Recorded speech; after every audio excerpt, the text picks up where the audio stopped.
ఆవ పెట్టిన పులిహోర ఎలా తయారు చేయాలో చూద్దాం. ఈ వీడియో మీకు నచ్చినట్లయితే ఒక లైక్ చేయండి. అలాగే మీ ఒపీనియన్‌ని కామెంట్ సెక్షన్‌లో తెలియజేయండి. పులిహోర ఒకసారి ట్రై చేయండి. టేస్ట్ అనేది చాలా బావుంటుంది. బౌల్‌లోనికి కొద్దిగా చింతపండు ఏసుకొని, ములిగేంత వరకు వాటర్ పోసుకొని, చింతపండు రసం తీసుకొని పక్కన పెట్టుకోవాలి.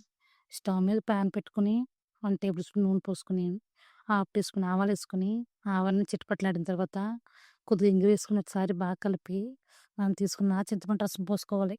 తర్వాత హాఫ్ టీ స్పూన్ పసుపు, 1 టేబుల్ స్పూన్ ఉప్పేసుకొని, ఒకసారి బాగా మిక్స్ చేసుకొని, మధ్య మధ్యలో కలుపుతూ ఒక 2 నిమిషాల పాటు ఉడికించుకోవాలి. 2, 3 నిమిషాల తర్వాత పచ్చిమిర్చి, కొద్దిగా కరివేపాకేసుకోవాలి. మధ్య మధ్యలో కలుపుతూ నూనె పైకి తేలేంత వరకు ఉడికించుకోవాలి. ఈలోపు మిక్సీ జార్‌లోనికి పావు టీ స్పూన్ మిరియాలు, 1 టేబుల్ స్పూన్ ఆవాలు, అలాగే కొద్దిగా అల్లం, 4, 5 ఎండుమిర్చి ఏసుకొని మిక్సీ పట్టుకోవాలి. ఇది కావాలంటే ఈ పొడిని అన్నంలో ఏసుకొని కలుపుకోవచ్చు. ఒక 4, 5 నిమిషాలు ఉడికించుకున్న తర్వాత మనం మిక్సీ పట్టుకున్న పేస్ట్ ఏసుకోవాలి. ఒకసారి బాగా మిక్స్ చేసుకొని 1 టేబుల్ స్పూన్ బెల్లం ఏసుకోవాలి. బెల్లం పూర్తిగా కరిగేంత వరకు ఉడికించుకోవాలి. మీకు గనక బెల్లం ఇష్టమైతే స్కిప్ చేసుకోవచ్చు. బెల్లం వేసుకుంటే టేస్ట్ అనేది చాలా చాలా బావుంటుంది. స్టవ్ ఆఫ్ చేసి చల్లగేంత వరకు పక్కన పెట్టుకోవాలి.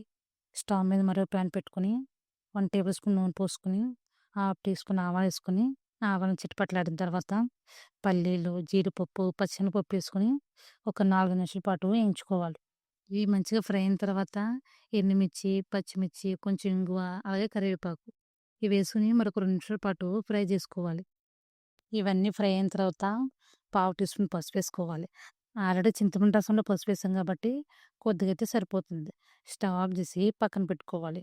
ఉడికించున్న రైస్‌లోకి మనం ఉడికించిన చింతపండు రసాన్ని ఏసుకొని బాగా మిక్స్ చేసుకోవాలి. తర్వాత మనం ఏయించి పెట్టుకున్న తాలింపు పొడేసుకొని ఒకసారి బాగా కలుపుకోవాలి. మీకు గనక సాల్ట్ తక్కువ అనిపిస్తే కొద్దిగా సాల్ట్ యాడ్ చేసుకొని ఒకసారి బాగా మిక్స్ చేసుకోవాలి. అంతేనండి, ఎంతో టేస్టీగా, ఈజీగా ఆవ పెట్టిన పులిహోర రెడీ. మీకు నచ్చితే గనక ఒకసారి ట్రై చేయండి.